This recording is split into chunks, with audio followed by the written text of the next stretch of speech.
Good morning, friends. Let's get creative. I'm doing a new art challenge, the Flower Power Art Challenge. And besides flowers, I'm going to have a dog in this little painting.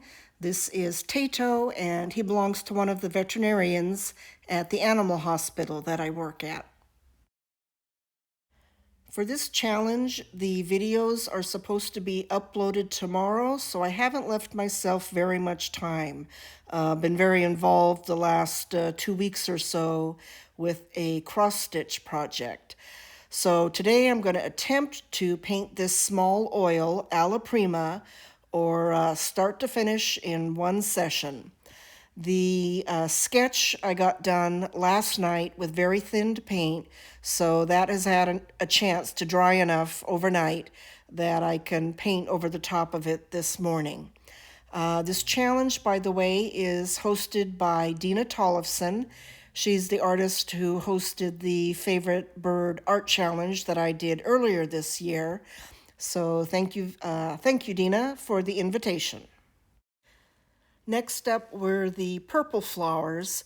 Now for the flower placement, I sketched those in just loosely based on the photograph because I wanted all three flowers, the yellow, purple, and red, in the painting, and so it's not exact match to the photo. And now on to the red flowers. On all the flowers, there's not a whole lot of detail. I'd say they're kind of impressionistic. They have a base color, and then I mixed up a little bit lighter color for highlights, and then a little bit of a darker color for some shadows. But they're not too detailed, partly for being in the background and partly time constraints. And then same thing with the green of the background. I actually didn't have any of that sketched in, was just winging it, and started with lighter color to indicate some stems, and then worked around that with green in some darker shades, just to give the impression of different leaves, but not a lot of detail. Next up was the white and blue of Tayto's harness and collar, which I also used for the sky reflections in his eyes.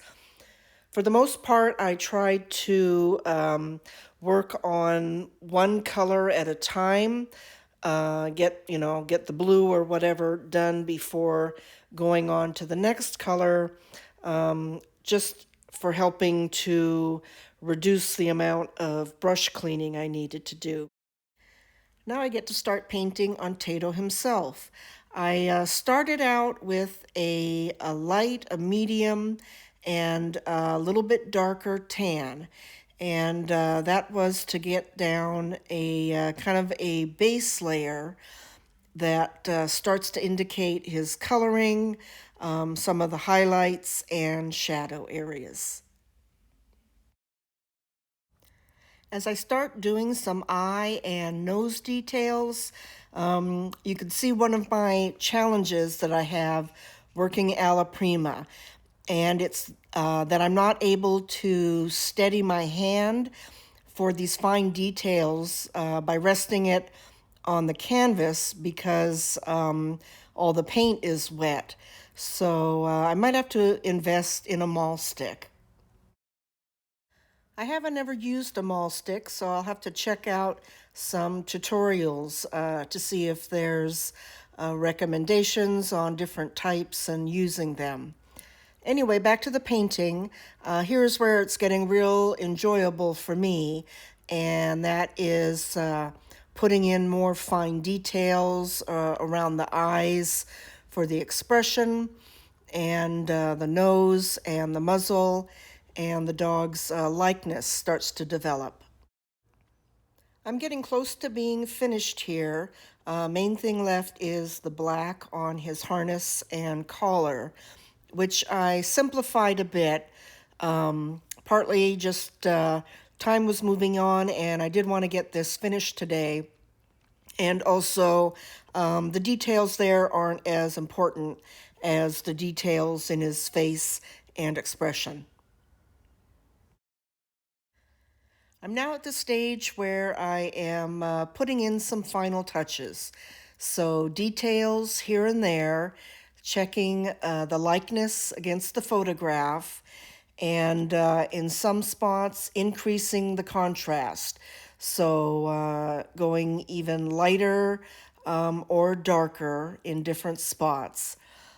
This is a stage that can go on and on, so I try to be aware of that and stop before I get to the point of overworking it.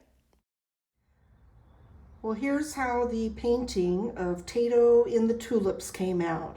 I was able to do this today in one Alla Prima session, and pretty happy with the result. Thanks very much for watching, and I hope you'll check back again to see what my next Fetcher Sketcher art project will be. Bye!